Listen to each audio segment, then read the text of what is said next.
Hello friends, welcome to the new lecture on cystic fibrosis, cystic fibrosis pathophysiology.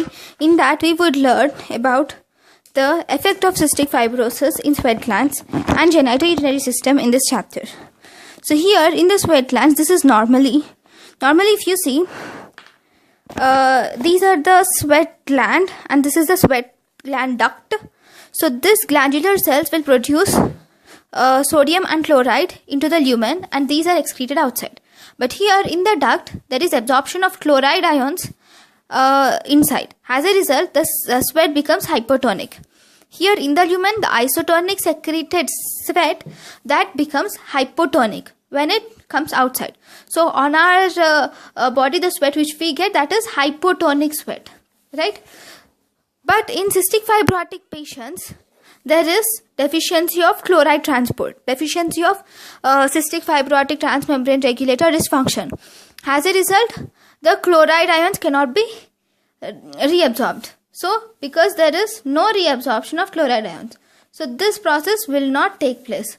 So, because of this absence of this process, the chloride ions which are secreted into the lumen, these chloride ions are excreted outside, thus resulting in hypertonic saline. So in the saline, there is increased chloride ions. Generally, we don't have any problem for this increased chloride ions, but this is useful for the diagnosis of cystic fibrosis.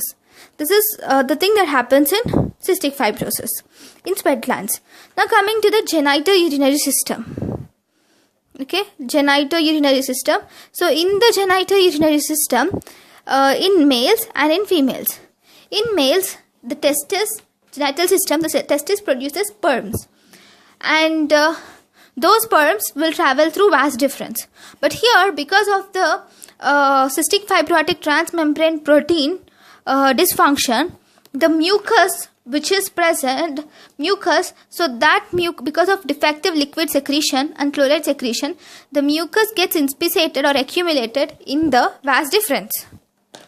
So here, mucus is accumulated in vas deferens. So because of this causes obstruction, and because of obstruction, this leads to the sperms which are produced here, they cannot pass, right? So the sperms cannot pass. So as a result, there is azoospermia in males. In females, there is cervical mucus production normally. So that cervical mucus production, even in that, the ions are regulated by CFTR protein. But here, the cervical mucus which is produced becomes thick because of absence of water. So the cervical mucus becomes thick, and as a result, it will prevent the entry of sperm into the uterus. Okay, so that leads to infertility in females. So these are the different manifestations which we see in genitourinary system in cystic fibrotic patients. Now, how are you going to diagnose it? The diagnosis of cystic fibrosis is based on all the clinical criteria which we have dealt about. Once we see some clinical symptoms in the patient, then the first and foremost diagnosis is through the sweat test. What do we do in the sweat test? In the sweat test, okay, I'll write in the next page.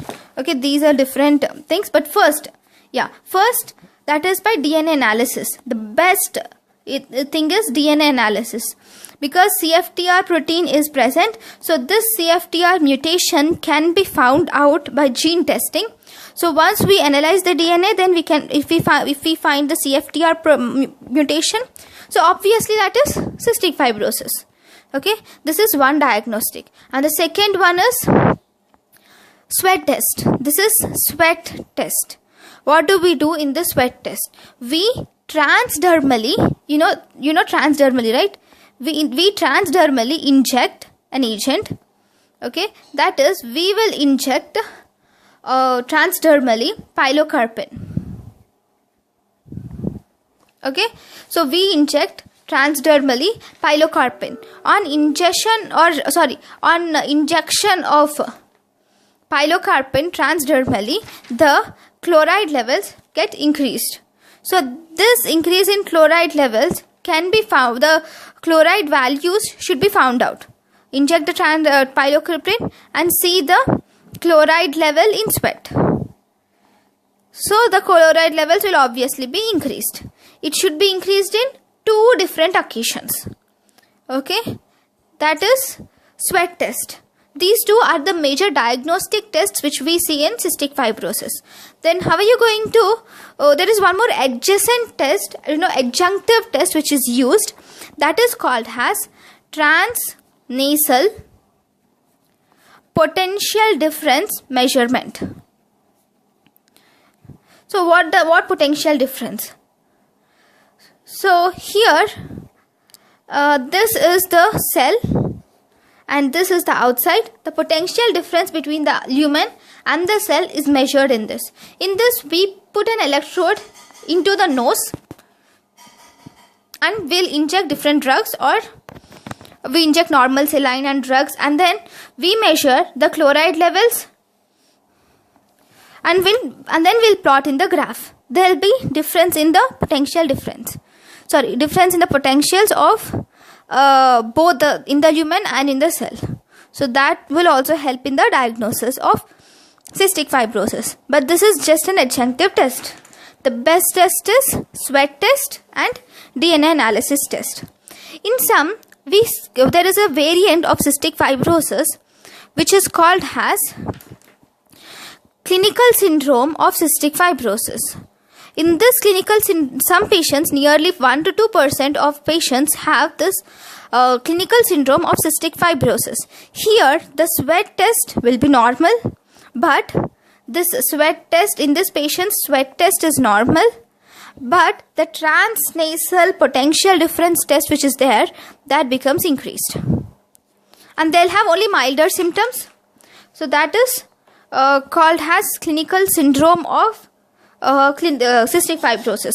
So these are the different diagnostic tests which are available for cystic fibrosis, and we have already dealt with all the pathological features and clinical features simultaneously for cystic fibrosis.